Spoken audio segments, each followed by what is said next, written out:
Good evening everyone, स्वागत है आपका हमारे चैनल स्टडी विद आलोक में। और फ्रेंड्स, आज हम डिस्कस करेंगे पीजीटी से संबंधित जो क्रमिक श्रृंखला चल रही है आपकी 500 क्वेश्चन की। ठीक है, उसमें आज आपका ये सीरीज 13 है, जिसमें आपके 301 से लेके 325 तक के जो प्रश्न हैं वो आज यहाँ पे डिस्कस किए जाएंगे। तो आइए हमारे साथ और चर्चा करते हैं इन महत्वपूर्ण प्रश्नों पे। ठीक है, तो देखिए यहाँ पे क्वेश्चन दिया गया है कि यह कथन किसका है। ठीक है, तो एक परिभाषा है कि यह कथन किसका है कि एक सामाजिक वर्ग की मौलिक विशेषता दूसरे सामाजिक वर्गों की तुलना में उसकी उच्च अथवा निम्न सामाजिक परिस्थिति है। तो मोस्ट इंपॉर्टेंट है, ठीक है, कि एक जो सामाजिक वर्ग की मौलिक विशेषता दूसरे सामाजिक वर्गों की तुलना में उसकी उच्च अथवा निम्न सामाजिक परिस्थिति है। तो ये किसने कहा? ठीक है, तो कार्ल मार्क्स, आर्गबन, वॉटोमोर, मैकाइवर, पेज। तो फ्रेंड्स, ये जो डेफिनेशन है, ठीक है, ये किसकी है? ये है आर्गबन की। किसकी है? आर्गबन। तो ऑप्शन बी हमारा राइट आंसर हो जाएगा। अगला प्रश्न है इसमें कि मनुष्य एक सामाजिक प्राणी है, ठीक है, लेकिन अधिक स्पष्ट रूप से वह एक वर्ग प्राणी है। ठीक है, तो किसने कहा कि मनुष्य एक सामाजिक प्राणी है लेकिन अधिक स्पष्ट रूप से क्या है? वह एक वर्ग प्राणी है। तो उक्त परिभाषा किसकी है? ठीक है, वेबर, मार्क्स, बॉटोमोर, पेज। ठीक है, जब कभी कभी एक छोटा सा क्वेश्चन पूछा जाता है कि सिर्फ यही पूछता है कि मनुष्य एक सामाजिक प्राणी है, ठीक है, तो ये किसका हो जाता है? अरस्तू का। ठीक है, तो एग्जामिनेशन में पहले पूछा भी गया, लेकिन यहाँ पे क्या अटैच है उसके बाद में, लेकिन अधिक स्पष्ट रूप से क्या है? वह एक वर्ग प्राणी है। ठीक है, तो वर्ग प्राणी जब इसमें जुड़ गया, इतनी डेफिनेशन और आपकी आगे बढ़ गई, तो ये किसका हो गया? ये हो गया कार्ल मार्क्स का। ठीक है, तो ऑप्शन बी हमारा क्या हो जाएगा? राइट आंसर हो जाएगा। ठीक है, चलिए अगले प्रश्न देखेंगे कि सामाजिक वर्ग में निम्नलिखित में से कौन सम्मिलित है। तो जो सामाजिक वर्ग है उसमें कौन सम्मिलित है? कृषक, डॉक्टर, शिक्षक या इसमें सभी? तो इसमें क्या हो जाएगा? इसमें आपका उपरोक्त सभी हो जाएगा। ठीक है, तो ऑप्शन डी हमारा करेक्ट आंसर होगा। ठीक है, तो कृषक भी है, डॉक्टर भी है, शिक्षक भी है। ठीक है, तो ए बी सी यानी डी आपका राइट आंसर होगा। अगला इसमें है कि वर्ष 2011 की जनगणना के अनुसार ग्रामीण क्षेत्रों की कुल जनसंख्या कितनी है। तो जो वर्ष 2011 की जनगणना हुई थी उसके अनुसार जो ग्रामीण क्षेत्र हैं उसकी जो कुल जनसंख्या है वो कितनी है? ठीक है, तो कितनी है? ये आपकी हो जाएगी ऑप्शन ए इसका राइट आंसर होगा। ठीक है, इसको लर्न करने के लिए देखिए अब ऐसे क्या हो जाएगा? 83,37,48,852। ठीक है, तो ये तो हो गया आपका जनगणना के अनुसार जो ग्रामीण क्षेत्रों की कुल जनसंख्या थी। ठीक है, लेकिन इसको आप ऐसे लर्न कर लीजिए, तिरास जो है 83,37,48,852। ठीक है, 83,37,48,852। तो इस तरीके से जब आप लर्न करेंगे 83,37,48,852 तो वो आपका याद हो जाएगा। ठीक है, तो और वैसे कितना हो जाएगा? 83,37,48,852। तो इस तरीके से थोड़ा सा बाद में भूल जाएगा, लेकिन 83,37,48,852 जब इस तरीके से आप याद करेंगे तो ये आपका लर्न हो जाएगा। ठीक है, तो ऑप्शन ए हमारा करेक्ट आंसर हो जाएगा। चलिए अगले प्रश्न को देखते हैं।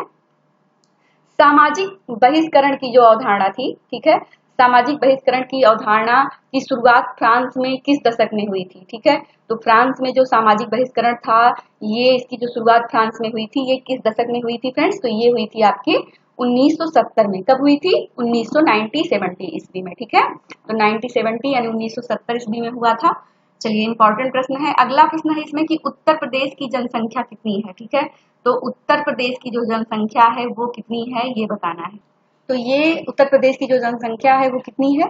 तो ये है 19.98 करोड़। लेकिन फ्रेंड्स, जो ये आपका जो वर्तमान है इसमें जो आपकी जो जनसंख्या हो गई है, वैसे 2021 में आंकड़ा आना था लेकिन आया नहीं अभी, लेकिन 23 में ये 25 करोड़ प्लस हो गई है। ठीक है, और जो उत्तर प्रदेश है ये भारत का देखा जाए तो जनसंख्या के मामले में जो है पहला ऐसा प्रदेश है। ठीक है, सब सर्वाधिक जनसंख्या यहाँ पे है उत्तर प्रदेश में, यूपी में। ठीक है, तो आपका जो ऑप्शन बी है ये करेक्ट आंसर हो जाएगा। ठीक है, चलिए अगले प्रश्न को देखते हैं कि मार्क्स महोदय ने किसमें सहसंबंध देखा था। तो कार्ल मार्क्स ने किसमें सहसंबंध को पाया था ये बताना है। तो गरीबी में, बेरोजगारी में, जनसंख्या वृद्धि में या सभी में? तो फ्रेंड्स, जब इस प्रकार का प्रश्न आता है कि जो है गरीबी, बेरोजगारी, जनसंख्या वृद्धि, तो उसमें जो सभी वाला होता है वो करेक्ट हो जाता है। ठीक है, तो ये भी थोड़ा सा ध्यान रखिएगा। चलिए अगले प्रश्न को देखेंगे कि जनसंख्या और संसाधन संबंध पर विचार का इतिहास किसने आरंभ किया।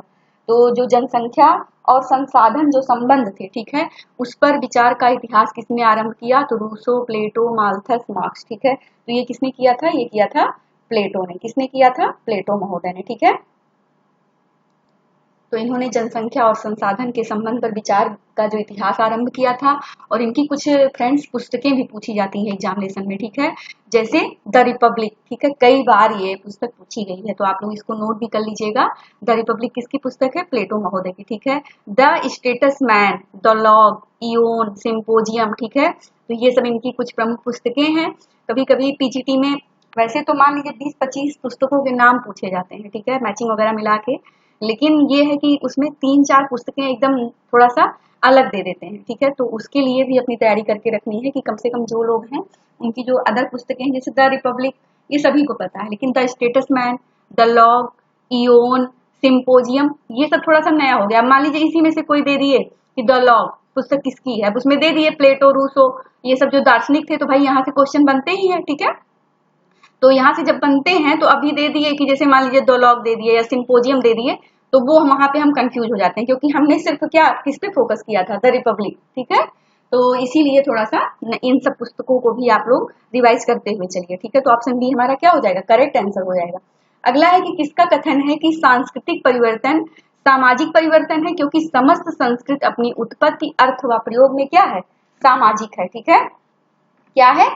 सामाजिक है। तो ये मोस्ट इंपॉर्टेंट डेफिनेशन है कि जो सांस्कृतिक परिवर्तन है वो क्या है? सामाजिक परिवर्तन है, क्योंकि समस्त संस्कृति अपनी उत्पत्ति, अर्थ व प्रयोग में क्या है? सोशल है, सामाजिक है, ठीक है। तो ये किसने कहा? किंग्सले डेविस, मैकाइवर यूंगपेज, मॉरिस जिन्सबर्ग, डार्सन व गेटिस। तो ये फ्रेंड्स कहा था डार्सन व गेटिस महोदय। तो ऑप्शन डी हमारा करेक्ट आंसर हो जाएगा। मोस्ट इंपॉर्टेंट परिभाषा है, आप लोग इसको लर्न कर लीजिएगा। बाल विवाह निरोधक अधिनियम है, तो बाल विवाह निरोधक अधिनियम ये पीजीटी में पूछा भी गया है, ठीक है। ये कब है? 1929 में। कब बना था? 1929 में, ठीक है। तो ऑप्शन बी हमारा राइट आंसर हो जाएगा। अगला है कि सामाजिक परिवर्तन क्या है? सामाजिक विकास है। ये परिभाषा किसने कहा? तो most important definition social change से कि सामाजिक परिवर्तन सामाजिक विकास है, ये किसने कहा है? ये कहा है हर्बर्ट स्पेंसर महोदय ने। किसने कहा? जो है हर्बर्ट स्पेंसर। तो याद हो जाएगा, क्योंकि देखिए उन्होंने जीवों के बारे में बताया था ना कि जो है बढ़ते हुए क्रम में, ठीक है। तो इसीलिए जान जाइए कि जब सोशल चेंज होता है तो क्या होता है? सामाजिक विकास उससे होता है, ठीक है।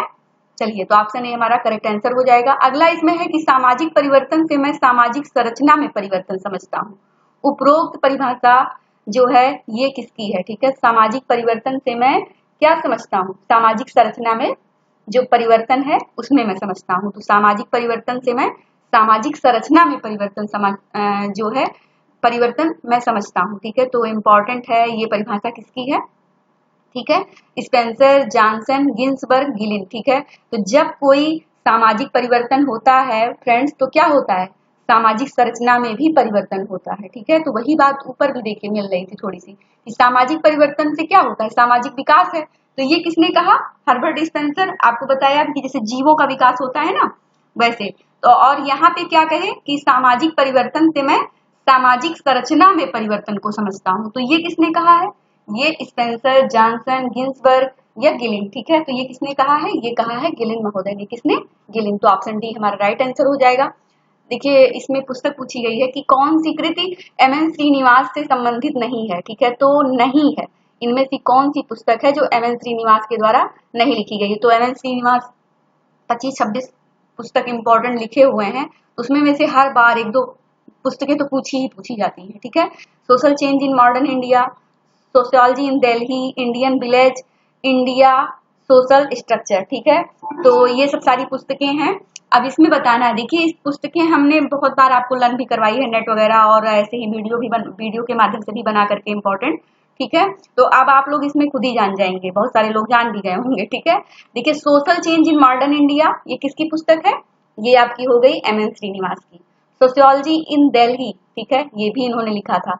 और इंडिया सोशल स्ट्रक्चर, ये भी इन्होंने लिखा था। लेकिन इंडियन विलेज किसकी है ये पुस्तक? यही नहीं है, ठीक है। ये किसकी है? इंडियन विलेज, ये है एस.सी. दुबे की। किसकी? एस.सी. दुबे जी की पुस्तक है, ठीक है। और इनकी सेम कौन है? जो कंफ्यूजन यहाँ पे क्रिएट किया जाता है, इंडियाज विल जज, ठीक है, इंडियाज विल जज। तो ये वाली जो होती है ये होती है एम एन श्रीनिवास की, इंडियाज विल जज, ठीक है। और इंडियन विलेज ये एस सी दुबे जी की पुस्तक है, ठीक है। तो ऑप्शन सी हमारा क्या होगा, करेक्ट आंसर हो जाएगा। यही वाला जो है ये आपका राइट आंसर है, ठीक है। और बाकी ये तीनों पुस्तकें इनकी हैं, ठीक है। चलिए अगले प्रश्न को देखेंगे। एस.सी. दुबे की पुस्तक इंडियन विलेज, देखिए यहाँ पे दिया भी गया कि किस सन में प्रकाशित हुई थी, ठीक है। तो जो एस.सी. दुबे की जो पुस्तक थी इंडियन विलेज, ये किस सन में प्रकाशित हुई थी फ्रेंड्स, तो ये हुई थी आपकी 1955 में। कब हुई थी, 1955। तो 1955 में ये पुस्तक इनकी प्रकाशित हुई थी, मोस्ट इंपोर्टेंट पुस्तक है, ठीक है। चलिए अगला प्रश्न है कि संरचनात्मक प्रकारवादी का प्रमुख विचारक कौन है, ठीक है। तो संरचनात्मक प्रकारवादी का प्रमुख विचारक कौन है, दुर्खीम, टालकट पार्सन्स या ए बी दोनों, उपरोक्त में से कोई नहीं। तो फ्रेंड्स इसमें ए बी दोनों बहुत करेक्ट हो जाएंगे, ठीक है। चलिए अगले प्रश्न को देखेंगे कि भारत में सामाजिक अध्ययन की जो विषय वस्तु है अंग्रेजों द्वारा लाई गई थी, ठीक है। तो ये कब लाई गई थी, भारत में सामाजिक अध्ययन की विषय वस्तु ये कब लाई गई थी अंग्रेजी द्वारा, तो ये लाई गई थी 1916 में। कब, 1916। तो हमारा जो ऑप्शन डी है वो राइट आंसर हो जाएगा, 1916, ठीक है। अगला प्रश्न है कि गांव में व्यक्ति कैसा जीवन यापन करता है। तो जो गांव का जो व्यक्ति है उसकी लाइफ स्टाइल कैसी होती है, एकल, सामूहिक, ठीक है, ए और बी दोनों या उपरोक्त सभी। तो इसमें क्या हो जाएगा फ्रेंड्स, गांव की जो जीवन शैली होती है वो सामूहिक होती है। कैसी होती है, सामूहिक, ठीक है। ये हमने पहले भी करवाया है ये वाला क्वेश्चन, ठीक है।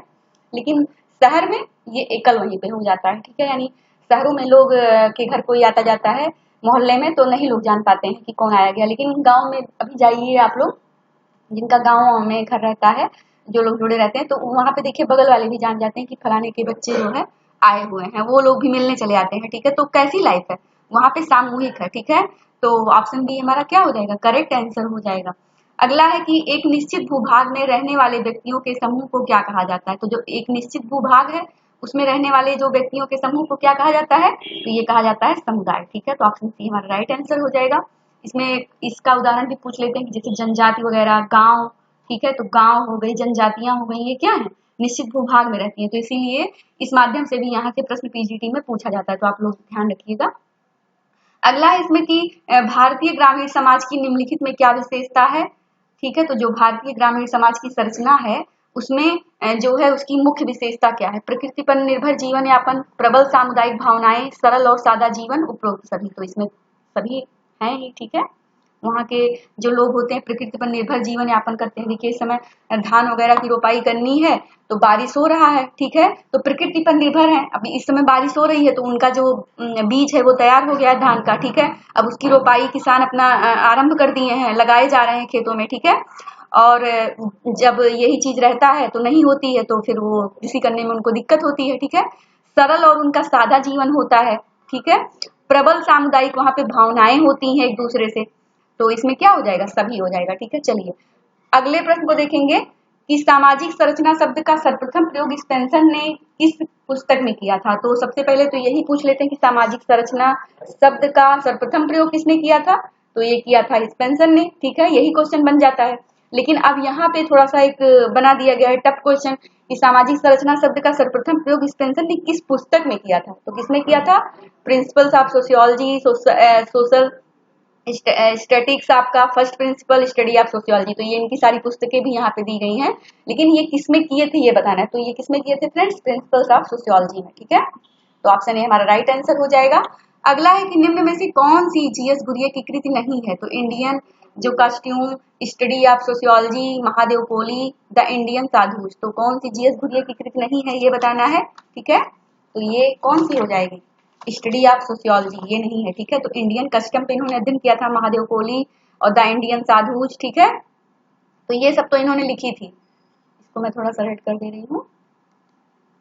इंडियन कस्टम ये पुस्तक है जीएस घुरिये की, महादेव कोहली भी है, द इंडियन साधुज भी है, लेकिन साधुज ऑफ इंडिया, ठीक है, ये पुस्तक किसकी है ये मैं पहले बताई हूँ। आप लोग इसका आंसर जो है डिस्क्रिप्शन बॉक्स में अपना मेंशन करिएगा, ठीक है। बहुत सारे लोगों को पता भी है कि द इंडियन साधुज जो है ये आपकी जो है जीएस घुरिये की कृति है, लेकिन साधुज ऑफ इंडिया, ठीक है, तो ये पुस्तक का नेम अब आप लोग बताइएगा कमेंट बॉक्स में। और स्टडी ऑफ सोशियोलॉजी ये पुस्तक नहीं है, ठीक है। तो यही इसका करेक्ट आंसर होगा। बाकी तीनों पुस्तक जीएस घुरिये जी की है, ठीक है। चलिए अगले प्रश्न को देखेंगे।